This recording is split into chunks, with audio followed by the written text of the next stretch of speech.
Photoshop'da blend mode mövzusunda biraz da irəli gedək. Keçən dəfə layerləri tündləşdirdiksə, bu dəfə layerləri işıqlandırmaqla məşğuluq. Baxaq görək darken modun qonşusu olan lighten mod necə işləyir? Bir dizayner üçün rolu nədən ibarət ola bilər? Əslində məntiq eynidir. Ona görə elə qaldığımız yerdə eyni faylla da davam edək. Yenə darken modda olan gradient və rəng keçidləri qaradan ağa doğru, daha doğrusu boz rənglərin keçidlərini bu şəkildə, ikisi də normal rejimdədir. Şəklin üzərinə yerləşdirilib, eyni fotodur və gəlin baxaq görək. Multiply-dan fərqli olaraq bizim lighten modun multiply-a paralel, multiply ikinci idi. Burada da bu screen ikincidir. Screen rejiminin mahiyyəti nədən ibarət? Eyni multiply-ın sadəcə sanki inverse olunmuş variantı. Multiply nə edirdi? Pikselin tündlüyünə görə aşağıdakı, altdakı layerin üzərinə gəlib o layeri tündləşdirirdi. Screen-də isə tam əksinə olacaq. Layerin burada artıq tündlüyü yox, layerin işıqlılığı, işıq potensialı burada daha çox önəmlidir. Bir layer nə qədər işıqlıdırsa, altdakı layerin üzərinə gəlib həmin layerin rənglərini, piksellərini biraz daha işıqlı, daha açıq rəngə gətirəcək. Və hələlik yəni bunu normala qaytaraq. Bizim ən işıqlı layerimiz ağ rəngdə olan hissədə olacaq. Ən tünd, ən işıqlı pikselimiz. Ən tünd pikselimiz isə qara rəngin iştirak elədiyi hissədə olacaq. Ona görə biz əgər bir layeri screen rejiminə keçiririksə, aşağıdakı layerin üzərinə gəlir və tünd olan hissə ki, bizdə bu qara rəngidir. Qarada heç bir işıq potensialı yoxdur, heç bir işıqlılıq, heç bir ağ, heç bir açıq piksel yoxdur. Ona görə ora tamamilə itir. Ağ olan hissə isə ağappaqdır. Onsuz da bundan da ağartmaq, obrazlı desək, pikseli mümkün deyil. Amma digərləri isə öz ağlıq, işıqlılıq potensialına görə altdakı layeri, həmin layerin piksellərini işıqlandırmaqla məşğuldur. Biz yaxınlaşdırıb həmin bu shape-in kənarındakı, bu layerin kənarındakı konturlarında bunu hiss edə bilərik. Qarada heç bir sərhəd yoxdur, amma getdikcə layerlər işıqlandığına görə biz onun sərhədini görə bilirik. Ta vaxta qədər ki, hətta görürsünüz, müəyyən yerlərdə altdakı piksellər görünür, amma ən sonda isə tamamilə yoxa çıxır, çünki ağappaqdır. Yəni ağdan da o tərəfdə heç bir şey yoxdur ki, həmin pikselləri biraz da işıqlandırmış olsun. Eyni məntiqlə gəlin bu layerimizdə normal rejiminə keçirək screen rejiminə. Görürsünüz nə baş verdi? Bizdə ən sonda geri qaytaraq. Ən sonda qara rəngidir, ən sağda isə ağ rəngdir. Digərləri isə bozun fərqli çalarlarıdır və həmin bu hissələrdə nisbətən qaradan bir balaca açıq olan boz rəng, gəlin bir dənə onu xatırlayaq. Bu belə, yəni müəyyən qədər işıqlı olduğuna görə screen rejimində altdakı layerin üzərinə gəlir və oranı işıqlandırır. Yəni bu rənglərin daha açıq variantını əmələ gətirir. Nə qədər açıqdırsa, bir o qədər daha çox işıqlı olacaq. Ən açıq rəngimiz, yəni ağ rəngimiz isə ümumiyyətlə, onsuz da əvvəldən ağ idi. Fərqi yoxdur. Normal rejim və ya screen rejimi həmin isə onsuz yenə də ağ olmaqda davam edəcək. Həm gradient üçün, həm də bu şeylər üçün eyni məntiqi görə bilərik. Biz əgər daha kontrastlı, daha rəngli rejim almaq üçün, daha doğrusu rəngli kölgələr almaq üçün linear burn-dan istifadə edirdiksə, multiply-dan fərqli olaraq, burada screen əvəzinə bəzən tutaq ki, linear dodge, hətta yerinə görə color dodge istifadə edə bilərik. Burada nəinki işıqlanır, aşırı kontrastla işıqlandığına görə altdakı rənglər bir çox hallarda daha rəngarəng, daha parlaq, daha yəni bəlkə də dramatik görünə bilər. Eyni məntiqlə color dodge yox, bizə yəqin ki, burada linear dodge lazımdır. Burada da eyni qaydada linear dodge lazımdır. Əgər gücünü azaltmaq istəyiriksə, eyni kölgə rejimlərində işlədiyimiz kimi opacity-ni azaldıb ümumi layerə şəffaflıq verə bilərik. Ya da ən yaxşısı fili azaldıb layerə dəymirik, sadəcə həmin effektin gücünü azaldırıq. Yəni bu az və ya çox ola bilər. Bu işin nəzəri tərəfi praktikaya gələndə isə daha əvvəlcədən 3 burada hazır fotomuz var. Biri belə bir kofe fincanı, hazır kölgəsi ilə bir yerdə, yenə ağ fonda, yenə keçən dəfəki dərsi təkrarlayaq ki, hazır kölgəni blend modlarla almaq necə olur? O bir daha təkrarlanmış olsun siz tərəfdən, eyni zamanda biz tərəfdən. Və həmin bu əslində tüstüdür, amma elə eləyərik ki, tüstüdən daha çox kofein sanki buxarına bənzəsin, nə dərəcədə bənzəyəcəksə. Bir də yenə də yəni ilk baxışdan mənasız görünəcək bu ulduz, bu qalaktika yəqin ki görüntüsünü necəsə bu şəkildə inteqrasiya etməyə çalışarıq. Yekunda sanki bir poster üçün xammal hazırlamış olaraq. İlk öncə gələk bu produktu, bu məhsulu ağ fonda olan bu görüntünü fondan ayıraq. Yenə eyni qaydada dublikatını çıxarda bilərik. Buna əlimizi öyrəksin, yəni fotonun orijinalını korlamamaq üçün. Dublikatını çıxarda qalsın əlimizin altında. Gedək bizim möhtəşəm Object Selection-a. Yəni bu dəfə fərqli variant yoxlayaq. Məsələn, Select Subject eləsəm, kontrast az olduğuna görə mənə maraqlıdır, tanıyacaqmı? Gözlədiyimiz oldu.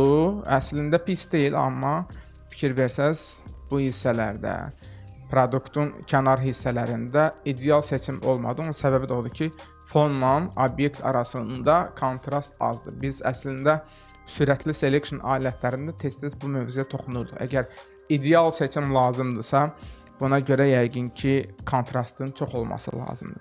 Və məhz əslində bu tip hallarda Pen Tool-dan istifadə etmək lazımdır ki, seçim ideal olsa. Amma bu dəqiqə bizdə əsas məqsəd bu deyil də ki, yəni ideal kəsək və bunu harasa yerləşdirək. Məqsəd daha çox işıq effektlərinə fokuslanmaqdır.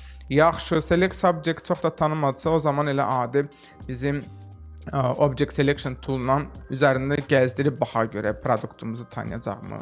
Əslində tanıyır, fonu da deyəsən pis tanımır, tıklayaq baxa görə seçimin nəticəsi necə olacaq. Bayaqkindən fərqli olaraq indi kənarları təyin elədi, yeganə olaraq buranı da əlavə elədi bizim seçimə. Biz o zaman gəlin həm də seçim mövzusunu təkrarlamış olaraq Quick Selection Tool-u götürək. Buranı biz Selection-dan kənara çıxartmalıyıq. Təsadüfən kəşf etdim ki, burada eyni problem var. Digər hissələrin artıq üzərinə dayanmayacağım, çünki vaxt itirməyək. Və Alt-la bir yerdə buranın üzərindən gedək, yəni həmin hissəni Selection-dan kənarlaşdıraq. Digər hissələr elə də bərbad deyil. Eyni qaydada səliqə ilə Alt-ı basıb saxlamaqla Quick Selection Tool-la bu hissələrin üzərindən keçmiş oldum. Və əsasən indiki halda məni qane eləyəcək səviyyədə bir selection artıq əlimizin altında var. Selection aldıqdan sonra isə obyekt seçilidir, daha doğrusu layer seçilidir və mask əlavə edə bilərik.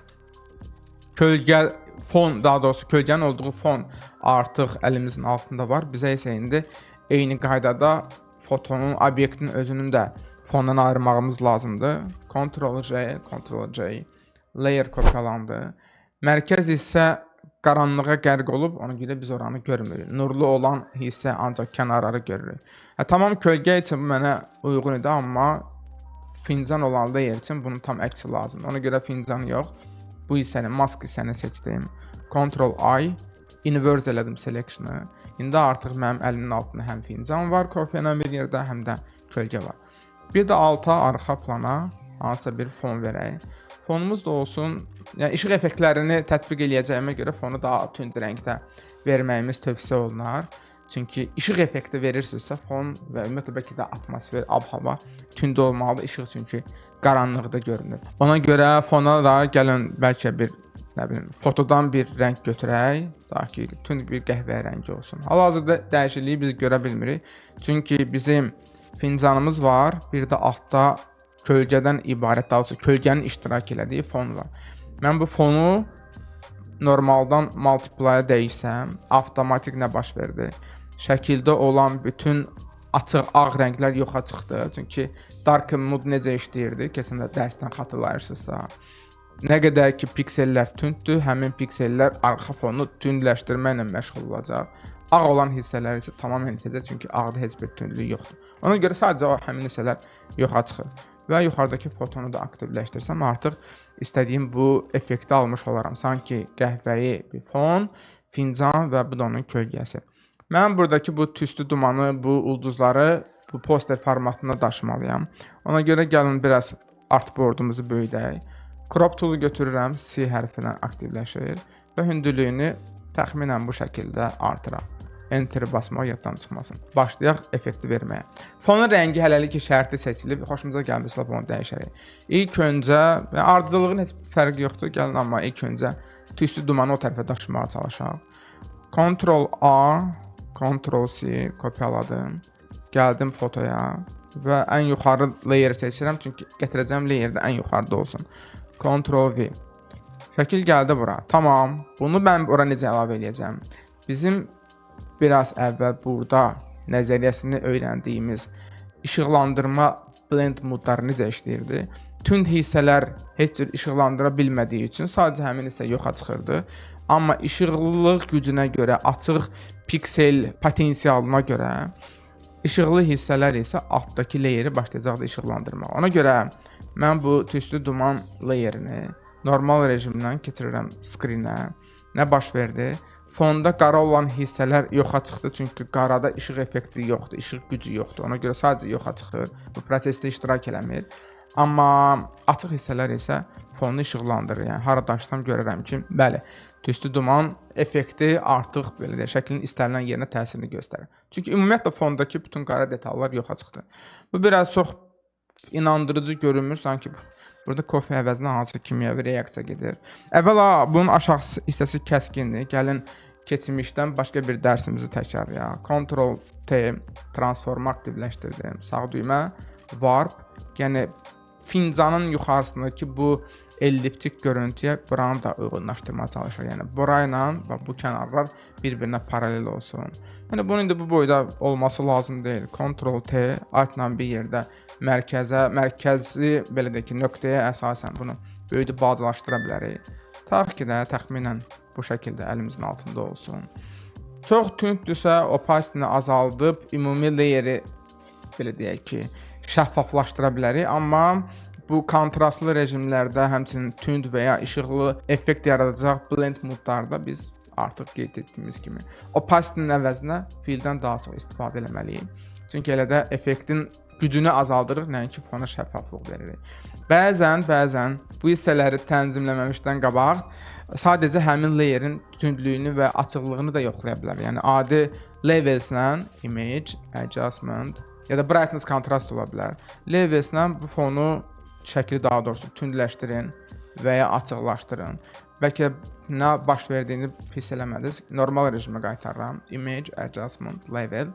Yəni tünd olduqca, yəni tünd hissələrin sayı çoxaldı. Ona görə biz indi bunu screen rejiminə qoyanda bu hissələr, qara hissələr hamısı tamamilə itəcək.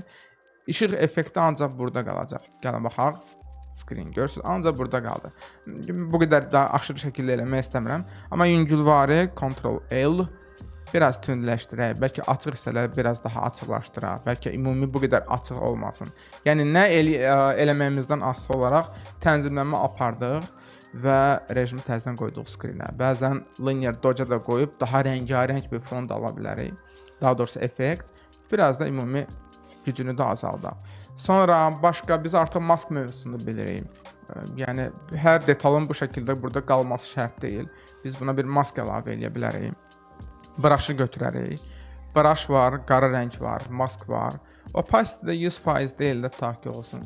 Təxminən 50%. Lazım olmayan hissələrin üzərindən gedib həmin hissələri ümumiyyətlə bizim bu vizual effektdən yığışdıra bilərik.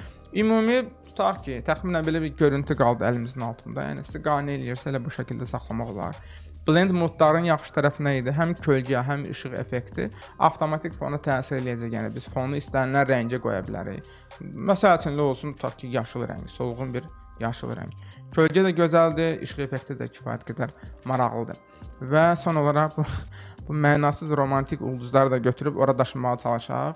Kiliddən çıxartdıq, Ctrl+C, gəldik bura, ən yuxarı layeri seçdim, Ctrl+V və bizim bu möhtəşəm rəngarəng qalaktika, rəngarəng dediyim, yəni rəngarəng olmayan, amma yox, az da olsa rəng var. Qalaktika əlimizin altındadır artıq və bunu da idarə edə bilərik. Yəni, qaralar yoxa çıxsın, ancaq işıqlı hissələr qalsın. Gözəl, rejimi screen moda daşıdığım anda fon getdi və bu zərrəciklər, bu ulduz zərrəcikləri əlimizin altında qaldı. Bizim tüstüdən fərqli olaraq burada maraqlı bir detal baş verdi, daha doğrusu görüntü. O da şəklimin kənarı görünür nə üçünsə. Qaralar demək ki, tam itməyib. Bunun səbəbi, əgər biz gəlib bu qara rəngləri test eləsək, məlum olacaq ki, bura qara kimi görünsə də, amma bir o qədər də qara deyilmiş. Məsəl üçün, bu eyedropper tool-u götürək, xalq dilində desək, pipetkanı götürək və qara hissədə tıklayaq. Biz hara tıklasaq, foreground'un rəngi dəyişilir, görürsünüz, ön plan rəngi dəyişilir. İndi burada tıklayıram və girirəm içəri, məlum olur ki, qara deyil. Qara bizdə budur. Görürsünüz 0 0 hər şey sıfırdır. Zülmətdir, işığı yoxdur.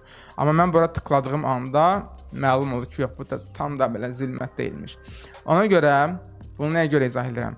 Mənə lazımdır ki, bu hissələr tam qara olsun ki, rejimi burada skrinə dəyişdiyim anda həmin hissələr tam yoxa çıxsın. Qaranı daha qara, tündü daha tünd eləmək üçünsə mən fotoya kontrast verməliyəm. Uzaqlaşdıraq. Ctrl L, Levels açdım. Tünd hissələr daha tünd olsun. Və OK elədim. Yoxlayaq nə dərəcədə tündləşdi. Yenə I hərfini basıb Eyedropper toolu aktivləşdirirəm. Və buralarda bir yerdə tıklayıram.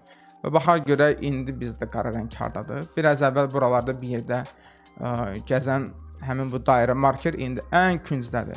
Zülmətə qərq oldu, görürsünüz. Heç bir işıq yoxdur. Ona görə artıq məncə biz rejimi normaldan skrinə daşısaq, fotonun sərhəddini artıq görməyəcək. Bundan əvvəlkindən fərqli olaraq. Və bütün bunlardan sonra bizə lazım olan hissələrə keçirək. Yəni istəsəz bu ulduzları bəlkə daha dramatik göstərmək üçün böyüdüb sonra Enter-i də basa bilərik. Və artıq hissələrdən xilas olmaq üçün eyni tüstüdə, daha doğrusu buxarda elədiyimiz kimi layer seçili halda mask əlavə eləyək, götürək brush-ı, qara rəng götürək. Hətta bəlkə bu dəfə opacity 100% olsun və bəlkə ümumi kənar hissələri yığışdıraq getsin.